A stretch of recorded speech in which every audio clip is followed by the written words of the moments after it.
and thank you for joining us for our very first episode of Community Conservation. My name is Sarah Armstrong, and I'm the Marketing Manager at Oregon Wildlife Foundation, and I'm going to be hosting our discussion here tonight. So for those of you who are new to the foundation or are unfamiliar with our mission, we're an organization that's dedicated to statewide funding wildlife habitat conservation work since 1981. And this new distant world that we're finding ourselves in, the foundation wanted to find a way to stay connected and continue the conversation around critical conservation work in Oregon. So we created this series to facilitate that experience. So without further ado, let me introduce to you to today's speakers. We're going to be talking about the recent wildfires and the effects of fish habitat. So today I have PGE fish biologist Garth Wyatt and Fisheries Program Manager with the U.S. Forest Service, Mount Hood, Bruce Zoellick. Welcome. Thank you. Hello. If there's more introduction that you'd like to say about yourselves or talk about any of your backgrounds really quickly, I don't know if either of you want to expand on that. You want to go first, Garth? Yeah, sure.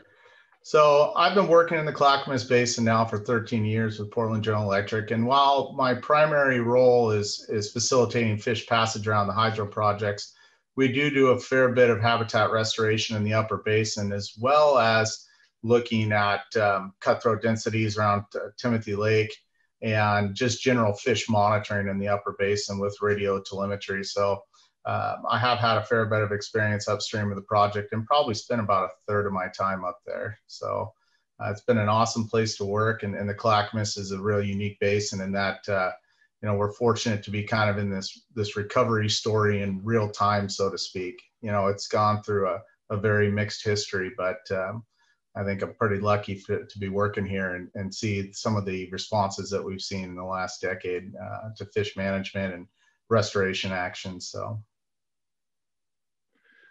Well, everybody, my name is Bruce Zoellick. I'm the Fish Program Manager on Mount Hood Forest. I've been in this position since early spring, but I am much more familiar with the basin than that. I've worked previously for about 10 years with the Bureau of Land Management, and the Bureau in particular has lands in the lower Clackamas Basin that I'm familiar with and done restoration projects in partnership with a variety of folks.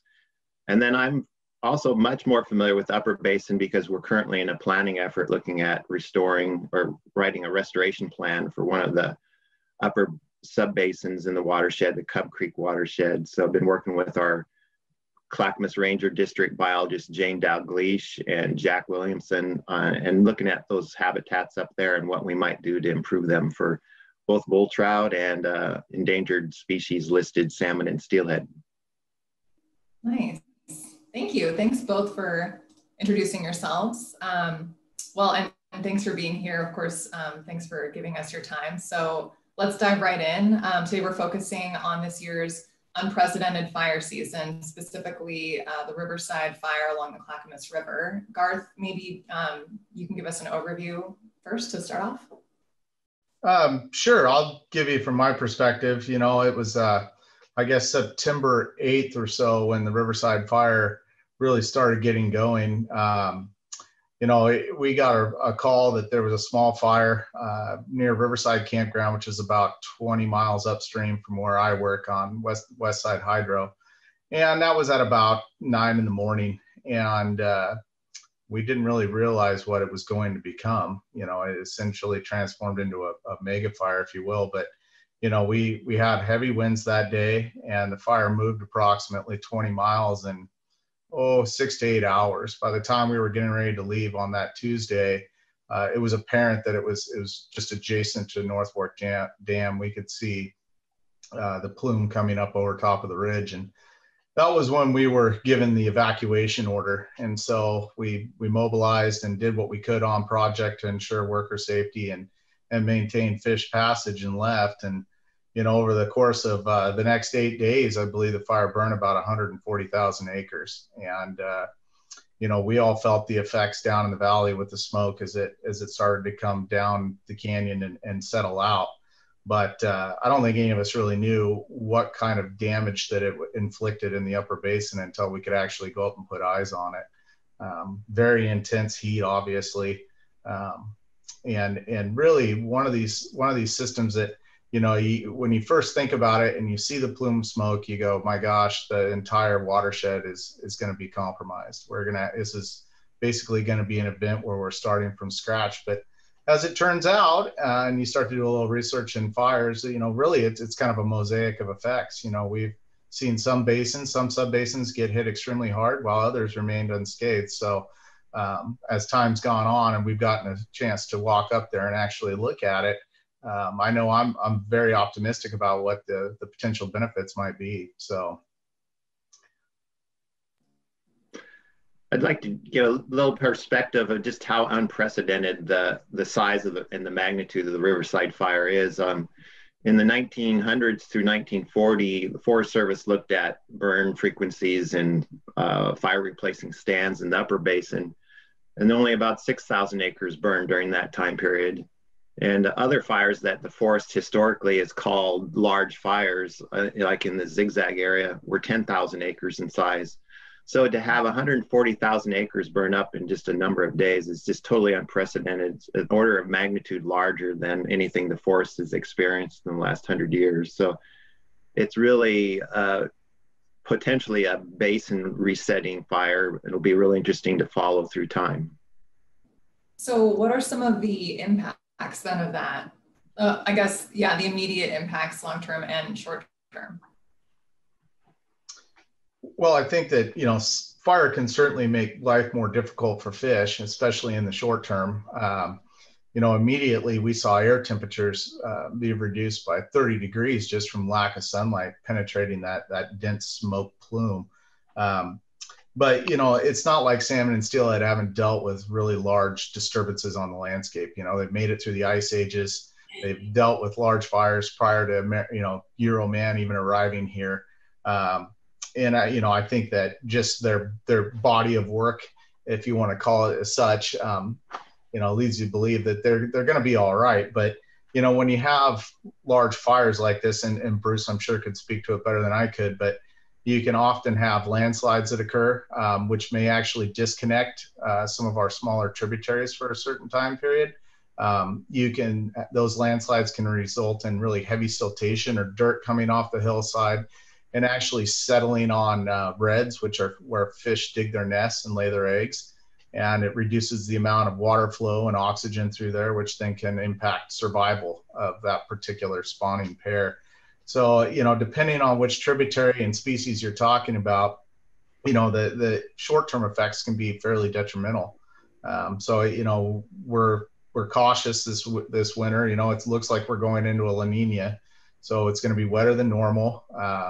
And it's 2020 still. So if it can happen, it will happen. Hopefully we don't see a extremely large rain on snow event where you would probably get a condition where you would be fairly prone to landslides in that particular area, especially in the Western Cascade side of the basin, the Fish Creeks and the South Fork. So, but, I think there could be some wins there in terms of nutrient input. Some of those runoff events are going to result in some of the largest contributions of phosphates and nitrates, which really kind of set the baseline for primary productivity. So, if it comes off in a way where we don't actually end up inundating our redds, Chinook redds or steelhead redds or coho redds in each particular area, the increased nutrient input may result in some larger growth rates, and we could see actually a little bit of a productivity boost even in the short term. So hard to say yet.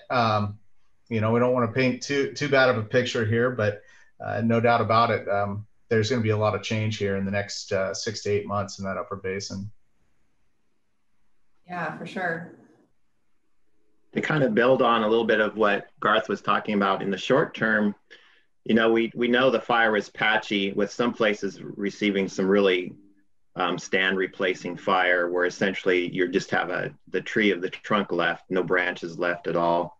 Those type of fires, when it burns all the way down to the channel, they've removed all that riparian streamside vegetation that would be inputting terrestrial invertebrates for fish to eat.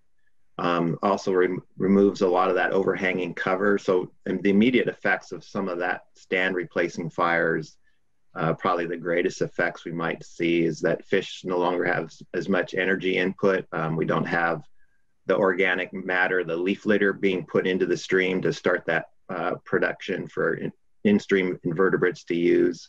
In some of the smaller tributary streams, if it burns super hot, there potentially was some mortality of fish themselves, but it's likely that most fish didn't experience temperatures that would cause mortality. It's more the short-term of elimination of food and complex cover from streamside vegetation. And then, as Garth was talking about, the next 3 winters are going to be really interesting to see just how the storms come through. Do we have large precipitation events on these?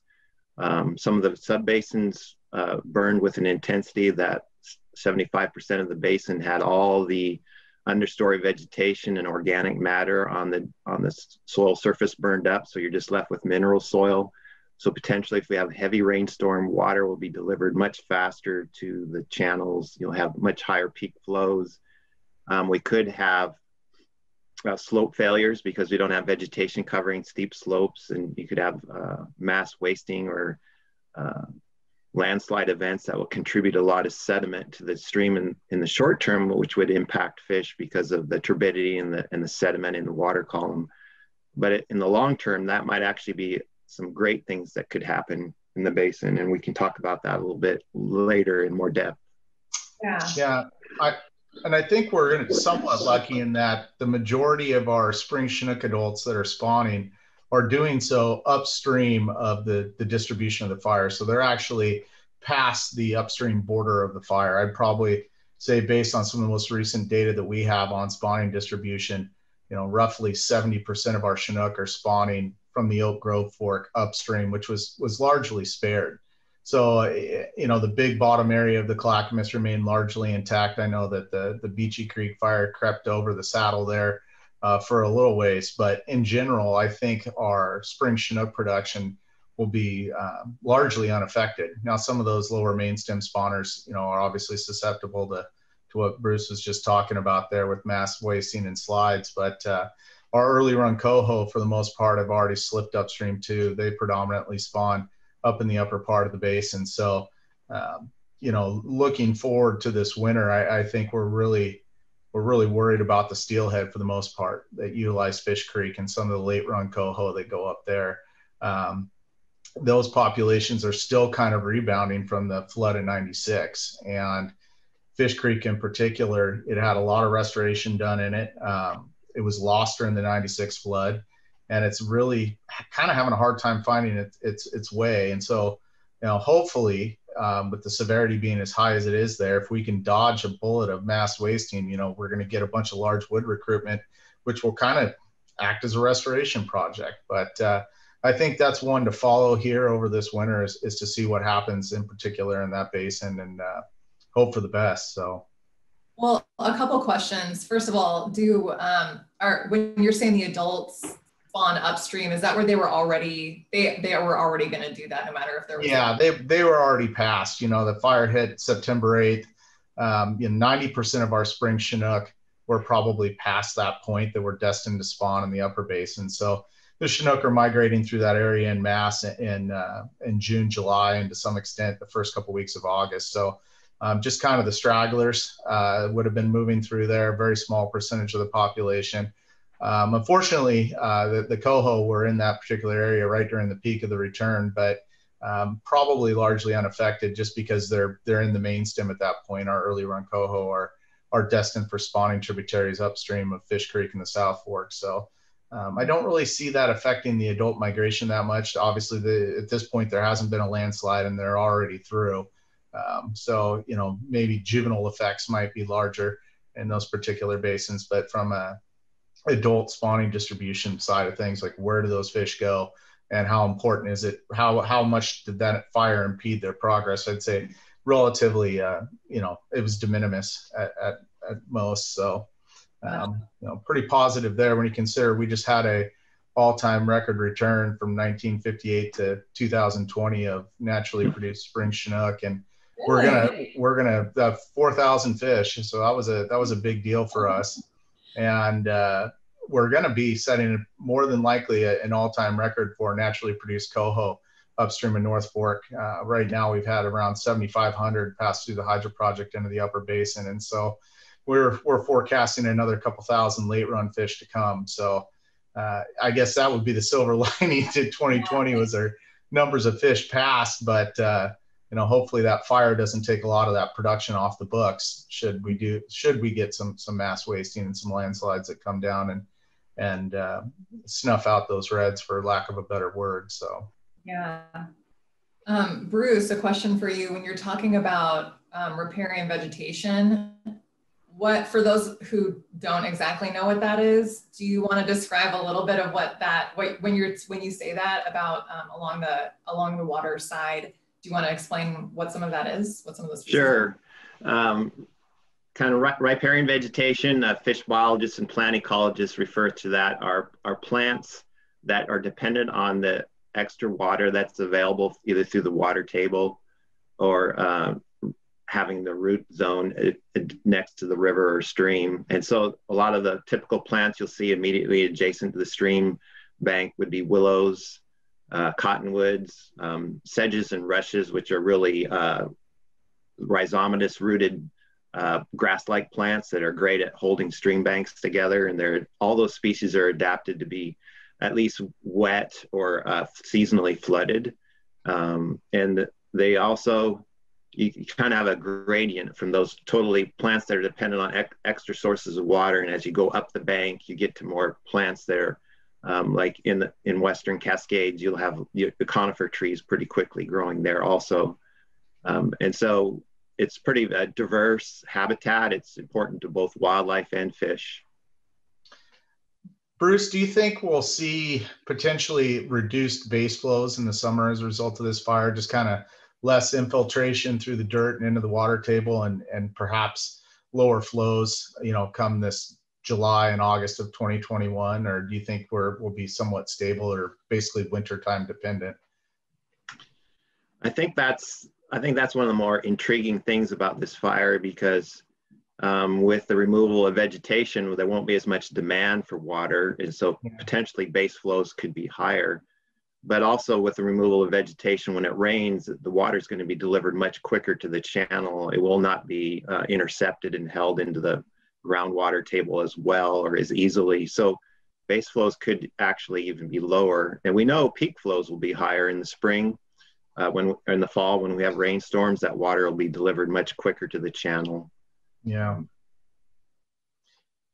it's going to be interesting to see, because the Clackamas is flashy enough. So of the sub watersheds that burned, I think we're particularly concerned about Fish Creek, as you mentioned earlier. It's been historically a big producer of winter steelhead, but it also has a relatively unique geology. It has a lot of landslides prone areas just because of the geology. And so the combination of already being prone to landslide and then it was one of the sub-basins that burned the most severely. 75% of the basin had severe burn intensity, where all the organic matter and ground cover was burned up. So you're just to mineral soil. But as you mentioned, the 96, we had a 1 in 75 or 1 in 100 year flood event that really was centered on Fish Creek. So in some ways, if the fire results in increased wood delivery and some increased sediment delivery, that ends up stair-stepping the channel and holding more gravel and sediment in the channel, it might help Fish Creek. So it all kind of depends on how the storms come through in the next 3 years. And also we're looking at proactively maybe doing some things like of the stands that burned up and we just have standing dead trees. We're thinking about directionally falling or tipping some of those trees in and hold them low in the channel, so they actually might aggrade and hold some of that sediment as it's being delivered from upstream. Oh, that's really cool. I know just in my limited experience in walking up Fish Creek tracking radio tagged winter steelhead, one of the things that jumped off the page at me is sort of the lack of cobble in there from scour events that centered on that 96 flood. So in fact, in some cases we saw some relic restoration that was done in the early 90s that did survive that flood, albeit a small percentage. And those were the pockets of gravel that we found and that those winter steelhead were spawning on. So hopefully, you know, you hit the nail on the head. We start to see an increase in recruitment there, and all of a sudden we get a heck of a lot more production, because I know it could be just a killer stream for winter. So yeah, historically it was one of the leading producers of steelhead in the basin until the '96 flood. And I think the other basin that'll be interesting to follow is the South Fork Clackamas. From a endangered species listed salmon and steelhead perspective, it only supports fish up to the South Fork Falls, so not that much the basin, but it also burned very hot, almost as hot as the Fish Creek Basin. But in some ways, the fact that we're not dependent on South Fork Clackamas for the majority of our salmon and steelhead production, so maybe we're skating a little bit there. A couple other small basins that burned fairly hot were Whale Creek and Big Creek, which have about a half mile or 2/10 of a mile of salmon and steelhead habitat in the lower portions of those basins where they join the main stem Clackamas. And then Oak Grove Fork, about 3 miles of it burned, but I think it was much more patchy than, is that what you saw? Much more patchy, not burned so hard. Definitely. It looked like a brush fire went through. It almost looked like a controlled burn, so to speak. Very few trees actually came down, at least when I was up there a couple of weeks ago, but a lot of the underbrush was gone. We did see around Rainbow Campground and Ripplebrook Campground some really large old growth Doug firs that tipped over into the channel, which I think are going to be, great fish producers and added complexity there. Especially in the whole Oak Grove story, how we're getting a lot of recolonization from Chinook after essentially being extirpated for 100 years. So I think it's in that particular basin. And if I'm not mistaken, the Oak Grove Fork is a newer Cascades geology. It's not the Western Cascades like the Fish Creek, where, it should be pretty stable, even though we did lose some fairly large trees. I don't expect it to have any large mass wasting issues there in the lower part of the canyon. That's good to hear. The other stream that will be interesting to track is Roaring River. And I think about 2.5 miles of the lower part of that stream burned. And I think the burn intensity wasn't quite as hot either. But it's interesting because it could set up an experiment because the Roaring River is in wilderness. So we don't have an option of doing some proactive work in there. So it would be whatever happens naturally with trees falling in that have burned. But over on the other side, Fish Creek, Well Creek, Big Creek, we could potentially do some active restoration, and we would kind of a comparison between a wilderness stream and what happens if we try to push the stream in a better direction by using the wood that's available. Yeah, no, that'd be a great case study. I know they're both steelhead streams, so in relative proximity to each other in the basin. So that would be interesting to see how that plays out. Do you know if the Kallawash or Hot Springs Fork were at all affected by the fire? It was tough to tell from that distribution map. So the combined Lions Head and Beachy Creek fire did burn into the upper Kallawash, kind of on the ridge line for the most part between Cub Creek and the Kallawash, but not very much at all. So I think that's also be really interesting to see too. Is Kallawash is real similar to Fish Creek, but a bigger basin, and it's got some of the similar landslide type geologies. So I think it's we really, to have the fire where it was, in some ways we skated a lot because like Big Bottom, the Kallawash, the upper Clackamas, that's where a lot of our endangered fish are being produced, and we didn't have a fire in there. So yeah. No, we got extremely lucky with that. When I was looking at the maps there where they were calling for the Beachy Creek and the Riverside fire to potentially merge, I looked at dead center in the middle of the two was Big Bottom, and that's of course, as is responsible for the majority of our spring Chinook and coho production. So and a lot of that large wood that's created the complexity up there is a century plus old, and losing that would have been a heck of a blow there. It's such a unique place in the basin. Anyone who's been there looks at it and swears this is this is the Clackamas? It just looks completely different than any of the other areas in the downstream locations. So, yeah, that's for sure. When I knew the lower Clackamas really well, but BLM doesn't have any land in the upper basin. So for 10 years, I didn't even know about Big Bottom. And I found out about this spring, and my reaction was exactly what you just said. This is in the Clackamas? How come no one ever talked to me about this? It's amazing, beautiful habitat, just fantastic. Yeah. Well, Bruce, you mentioned earlier potentially using burned wood, burned trees into the water as that wood debris. What would that do to the water quality? So the water quality from the burned stems, we've used some charred wood that's a little bit charred before, and I don't think it's an issue. I don't think it's a concern. The big benefit about if we could use some of this wood that has burned and actually tip it directionally so that it does fall in the channel, we can create kind of a stair-step channel where we reduce the stream gradient, and upstream of the large wood jams that we would create. I have some photos that I think we can show later, that when you have wood across the channel and occupying a lot of the channel, it makes it a lot harder for the river to come off the mountain as easily as it wants to. And so the gravel that it's carrying during high flows settles out in the channel upstream of the wood jam or in the lee of the wood jam. And then all of a sudden you've got gravels to use for salmon and steelhead to use to spawn in.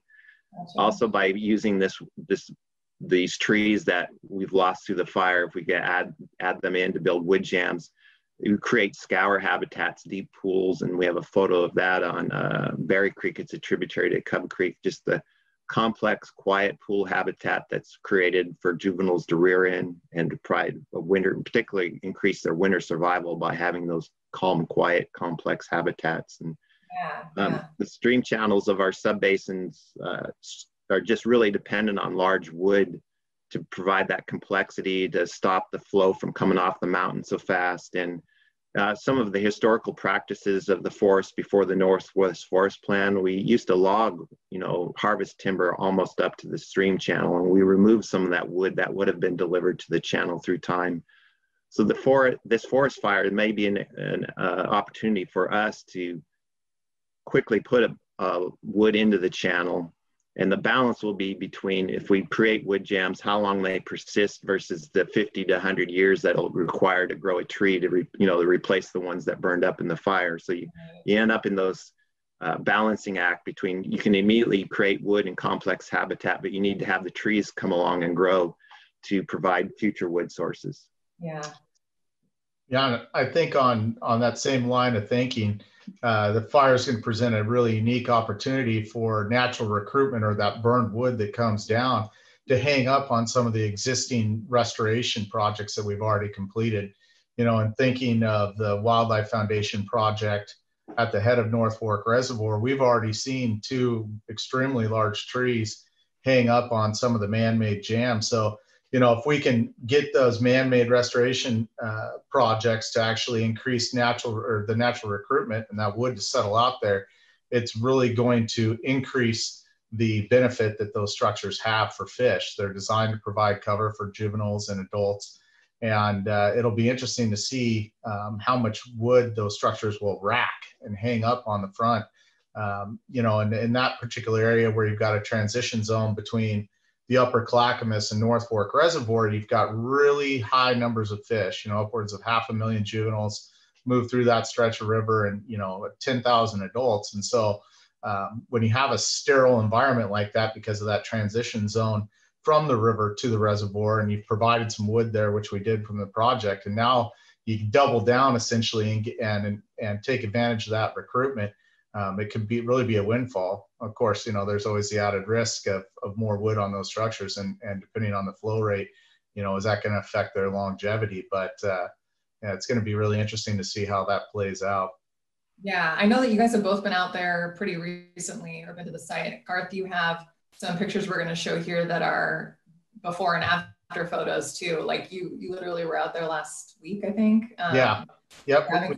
We took a lot of pictures for us. It's pretty crazy. It's pretty stark to see the before and after pictures. It is. We were very fortunate that that project was completed ahead of schedule, and that we were able to get those logs in stream, because the deck where we stored them, roughly 100 logs, burnt to the ground.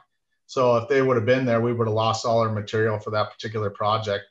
And I think also, to build off what we were talking about earlier, if that project wasn't there and we lost all that riparian vegetation, all of the alders along the edges of the stream, it doesn't provide a whole lot of cover in that particular area. And we know we have a lot of adult fish that spawn there, but luckily the project was complete and withstood the fire.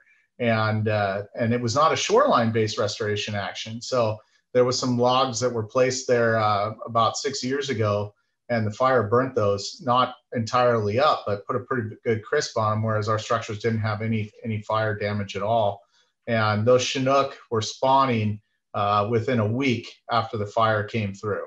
So wow. they had weathered the storm, didn't appear any worse for the wear, and we're really utilizing that cover habitat that the project provided. So nice to see that little instant gratification. Doesn't always happen in the restoration game. Oftentimes it can take a long time. Sometimes you get lucky, but yeah. Bruce, is there anything that you've seen out in the field recently that you've noticed, any effects immediately from the fire, or anything that you noticed from before that isn't there anymore?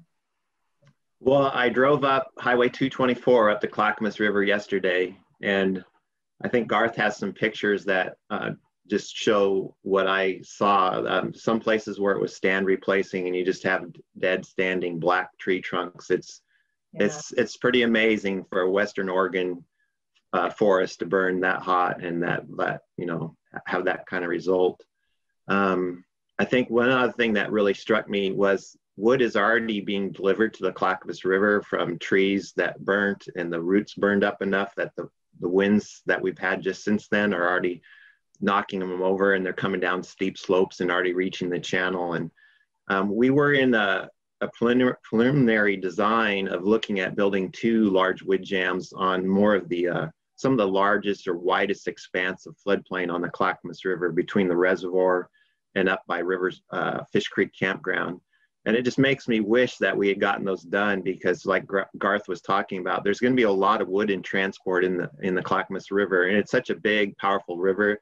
It's going to be able to move most of those trees. But if we had actually built some jams that would mimic the wood that would be there historically when we had old growth forests along the river, I think we would be racking a lot of wood and creating some really active floodplain habitat with side channels. And so I think there's that opportunity there. The Clackamas River is powerful, and it's the highway eats up or uses part of its floodplain, but where we can work with the existing infrastructure, like Garth was talking about, the wood jams at the head of the reservoir, we've seen some really great responses from fish, both adults that Garth was talking about, but the number of juveniles that are rearing at those wood jams is amazing too.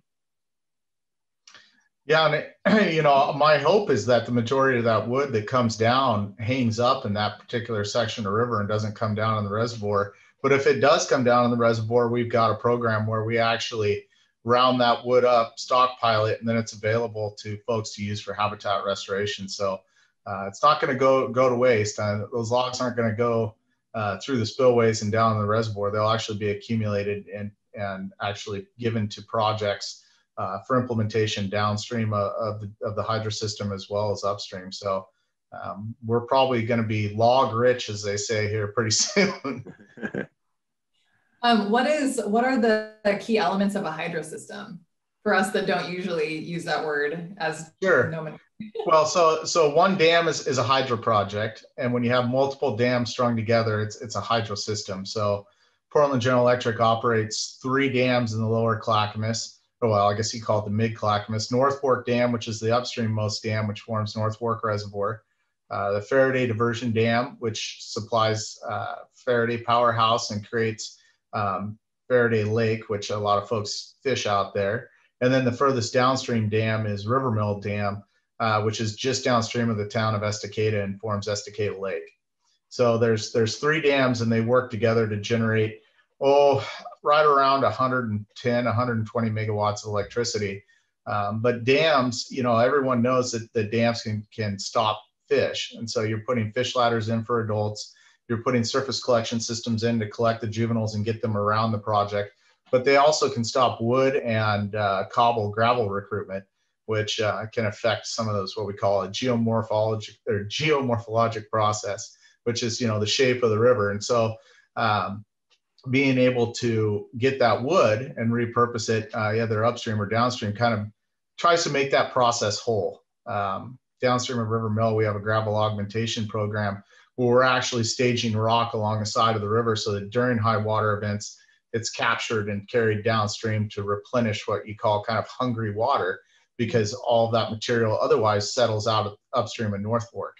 So those kind of in a nutshell what where the hydro system is and some of the effects that it can have. But we work on mitigating those to the best of our ability, and oftentimes I don't even like to use the word mitigation, but actually restore the process. So that's what we're striving to do.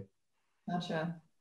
So for the next let's just say like the next year, what are either of you going to be doing to continue observing and researching in your roles, just to like monitor the areas and I guess maybe forecast what's going to happen? I know that we talked briefly about short and long-term effects, but what is it that you two are going to be doing even in the next year to keep monitoring these spots?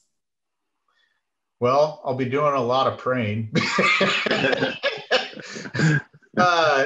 No, I think for us on project, we're more reactionary because I work at a hydro project. We're going to have to deal with a lot of the effects firsthand when they do get to us in the river, whether that be increased turbidity, which is the amount of, I guess you could think of dirt in the water, kind of layman's terms, and it's settling out and filling in the reservoir to, worst case scenario, or dealing with it in our fishways or our juvenile collection system. So for me, I'll be more of in a reactionary mode as debris is moving downstream, because, a funny thing is when you're trying to collect juvenile fish that are the size of all the debris that's moving, it makes it extremely difficult, and it requires a lot of manpower to be able to stay on top of that. But I'll be watching the NOAA River forecast all winter long, every week, constantly trying to get an idea of what's going on. And then we make forays upstream to either track radio tag fish, which we don't have out right now, or do spot checks on spawner presence in the Oak Grove Fork. So that'll provide me the opportunity to go up, look at that, and then monitor the Oregon Wildlife Foundation habitat project at the head of the reservoir, and just try to keep folks up to speed on what's going on there. So that's kind of my role in a nutshell. We'll look at water quality just from a general 10,000 elevation foot level, but it's going to be interesting. So Sarah, I'll be right now. The forest is really kind of in a safety mode. We're removing hazard trees along roads, and so our fish biologists haven't even been given the chance to get out on the ground and see what the impacts are in some of these streams we've been talking about, like Fish Creek and South Fork Clackamas.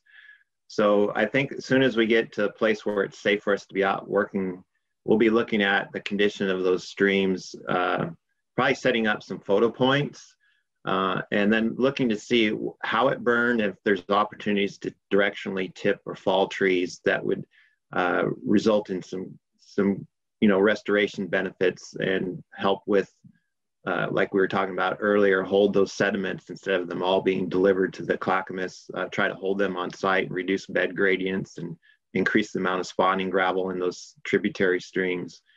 So that's once it's safe to be out on those rivers, I think that's what Jane and Jack of our Clackamas Ranger District will be doing. I'll be helping them do that, and then we'll be chasing money too. Like a lot of the trees that will be removed because they're hazard trees along the river and along the roads. Those, hopefully the ones that are in riparian reserve or land use management area, we can use those for restoration, so they'll be decked up, but we'll need additional funds to move those from wherever they're decked to be placed in the stream and used to build wood jams. So there's a lot of work ahead of us on the forest. Yeah, What makes the area safe for them to go out? Is it clearing debris and things like that so that they can go on, or? Yeah, the trees that burned enough that they're a danger of falling just on their own or with little wind, those are all being identified right now. And then there's a contract being set up for a crew to fall those. Essentially, we start with wherever we have recreation sites or roads. And so those trees will first be falled. Right now on Highway 224, ODOT is doing that as part of their responsibilities for the highway. But the Forest Service needs to do that on all our forest roads that will be, folks use for access and recreation use, and we use for, administrative uses. So there's a lot of work. There'll be hopefully a lot of trees available for restoration, and then a number of those will also be going to the mill too. But we're really hoping that we get a large proportion of those that we can then use for restoration efforts next year and into the near future. Nice, yeah. Bruce, is there any funding avenues to the federal government following a large fire like this where you can access that grant money to help with moving and decking those logs, and potentially even opening up, so let's say culverts get blocked or compromised from this winter's flows, to kind of fix maybe some known issues that have been on the forest for a while? Or is that fairly tightly controlled by fire more than your aquatic restoration team there? So the immediate response to the fire, if it's considered an emergency, we've had a crews out there for the last couple of weeks evaluating things like, is this culvert in danger of being plugged? Then we'll have, it's called our BEAR team, burn area emergency rehabilitation is the acronym. And so folks are out there looking for those very things, like is there going to be a problem with this culvert? And if it's undersized and known at that time, and its danger of will be plugged and result in a loss and erosion of road material and delivery of sediment to the stream or reservoir. Those kind of things are taking place right now, and those funds are being identified. But there's kind of a narrow definition of emergency. So a proactive approach where we're storing and decking logs and then using them for future restoration, it really doesn't encompass that. So yeah, that's where it's important for us to try to find some funds to do that kind of thing. Yeah, well, I think like the Oregon Wildlife Foundation, has a grant program, and we don't manage large sums of money really, but maybe perhaps that can be a funding mechanism for some of the work. And then of course the Clackamas Fund is coming up in another year and a half, where there will be $2 million available, and that might be too little too late by then, but something that could conceivably be used to help out. Yeah, partnerships have been huge in the Clackamas Basin, and some great projects have been done with the Habitat Fund money and with groups like the Oregon Wildlife Foundation. So yeah, those are definitely on our radar too, trying to get the money to go as far as we can. You bet. Sounds like there's a lot of work that still needs to get done, but gotta start somewhere. Yep. So if you both want to move on, I have a couple questions that were given to us last week. Some people emailed in and then sent me a couple messages on Facebook with questions. If you want to do a quick Q&A while we have a couple minutes left. Sure. Sounds good. All right. Well, our first question here. Does planting new trees help the wildfire recovery process? Bruce can take that. Yeah, I think, either planting trees or putting seed out will be critical for areas that burned really hot. If there's still some of the organic material and ground cover left, there should be enough seed sources that they should germinate and get a good tree stand on their own. But I'm sure our burn team is going to be looking at the areas that are burned really hot. And so I think there'll be areas that will be planted or seed put on. Gotcha. So what you're saying is we should leave it to you guys though. Not people shouldn't maybe go out to areas that have been burned up and just plant things that they think would grow well, right? Yeah, I think it'd be best to leave it to our silviculturists and foresters. They've got years of experience. Sometimes we have volunteer projects though, that where we're all, you know, a lot of times we're doing planting adjacent to streams after we do a restoration project. And so if any folks are interested in that, you just get a hold of me, because we usually have one or more of those projects every year where we're actually looking for people to help. That's awesome. Yeah, we actually get, we field a lot of inquiries that people have about wanting to volunteer for that kind of stuff. I think that it's that action oriented, people want to get involved, you know, they see the hurt in the forest, or they see an opportunity to, you know, help with regrowth. And we just want them to be able to do it the right way. But I know I'll have your information. I'll be sure that your information here's in the bio, or that it goes out in an email after this event to talk with people about any kind of follow-up projects that you might have. They can just contact you. So that's awesome. Our second question here. So does large wood affect boating access in the area along the Clackamas? Well, I'll give you my take real quick. So there's already a lot of it in the channel, as Bruce said. When I drove up the river to Rainbow Campground last week, there's a lot of it in there. And, you know, I think that that's probably going to be something that, you know, the Oregon State Marine Board and the forest probably assesses from a safety perspective.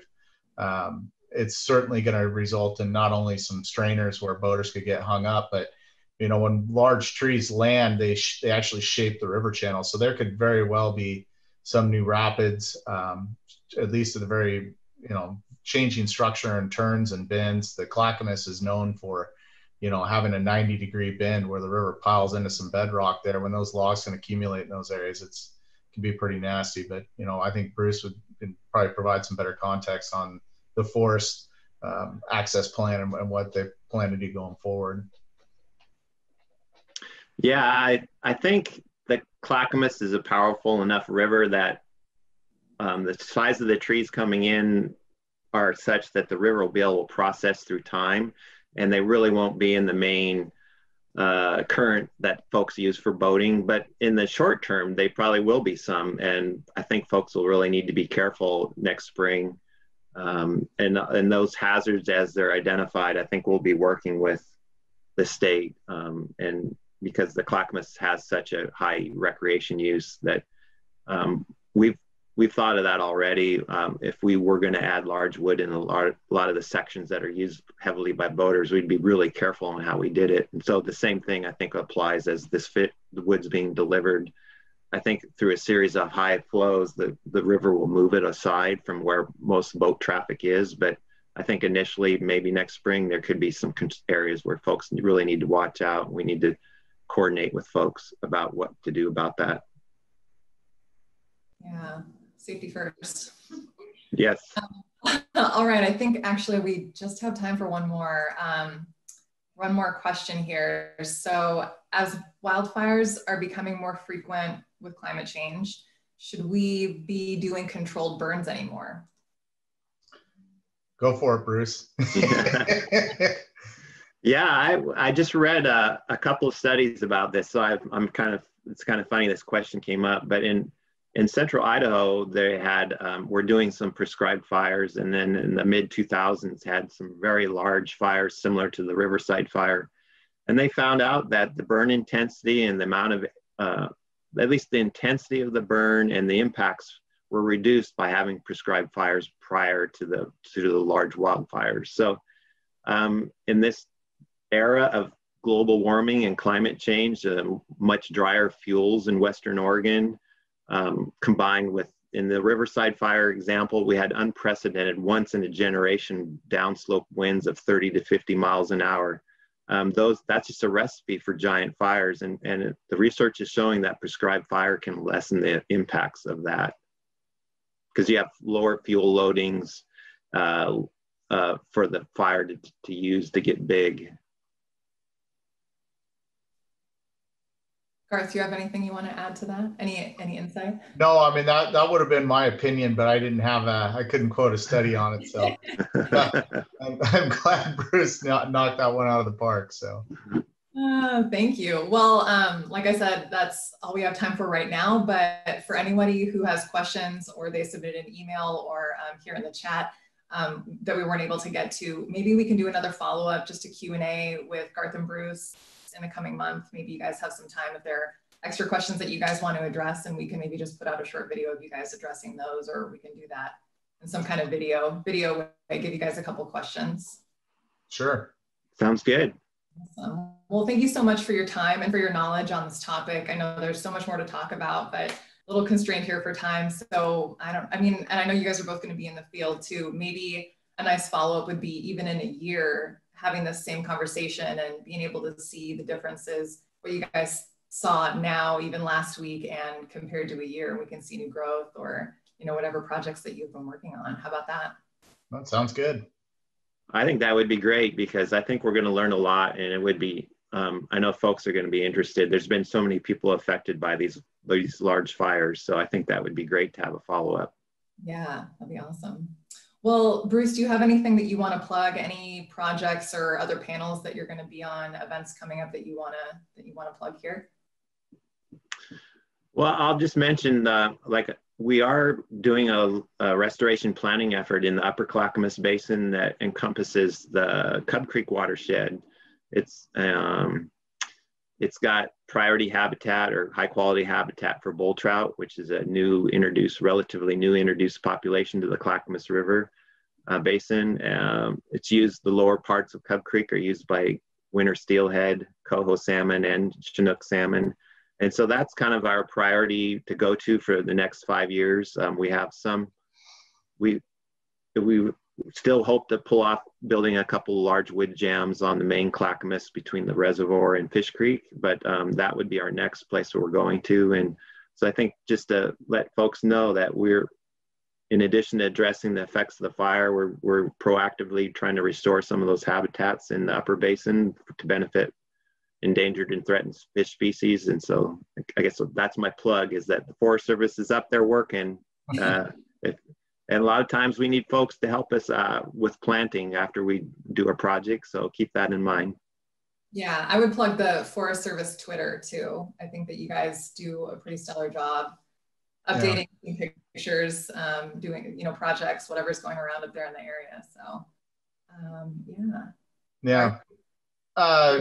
If I was going to plug anything, if folks are looking for real-time information on what's going on around the Hydro Project and the Clackamas Basin in general, PG has a Facebook group, Portland General Electric Facebook community, I believe it's called, or environmental community. Check that out. There's lots of good updates on there.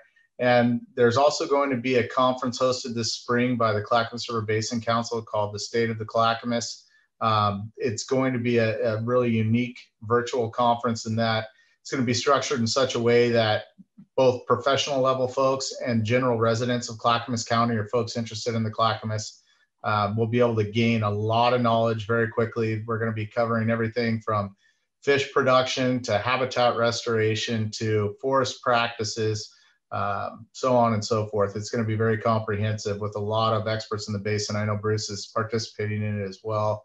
ODFW is going to be a big contributor to that as well. So it's going to be a fun time. Anyone looking to get up to speed on the Clackamas, I highly recommend that you tune into that. And I believe details will be on the Clackamas River Basin Council's website here in the next month or two. Great, awesome. Well, thank you again, both. Thank you so much for everybody who was able to join us in our discussion here today. After we're done talking here, I'm going to throw those plugs in the chat, the Twitter and the Facebook environmental group for PGE. And so everybody can get connected. Follow us online as well on social media. We're on Facebook, Instagram, and Twitter. We're at OR Wildlife. You can find us there. We're going to be releasing the community conservation episodes regularly with wide-ranging topics about Oregon conservation. So we want you to stay tuned for that kind of stuff further on, hopefully monthly from here on. So you're going to be receiving an email with the registered email that you had for this link here today. And we're recording this right now, so we hope that you can share this episode with other people. Of course, if you liked what we talked about today, if you support conservation work, I highly encourage you to make a donation in the box below. Donations to our foundation, they ensure projects like this habitat restoration project and the North Fork project that Garth was talking about earlier, that they get the attention that they need for Oregon to have a healthy future. So it's really important that we support that work. So one last thing I want to mention is this really exciting campaign that we have in the form of a new proposed license plate, which is called Watch for Wildlife. Maybe you've seen it around. It's really beautiful. Actually, right here, might be backwards, but it's a really beautiful plate. It's Mount Hood and a white-tailed deer on the plate. And the plate is a specialty plate for Oregon. It's proposed right now. We're trying to sell 3,000 vouchers. We're about halfway there. When we sell all of our vouchers, then the plate becomes real and you can get it at all the DMVs. But the really special thing about the plate is that all of the funds from the sales go back to us, not the state. And it goes specifically to habitat connectivity projects like wildlife underpasses. So you can learn more on our website, and I'm listing that in the chat too. So hopefully you can learn more about that, and we hope to see you again soon. Thank you all for joining, and thank you, Bruce, and thank you, Garth. Yeah, thank you. You're welcome. Thank you.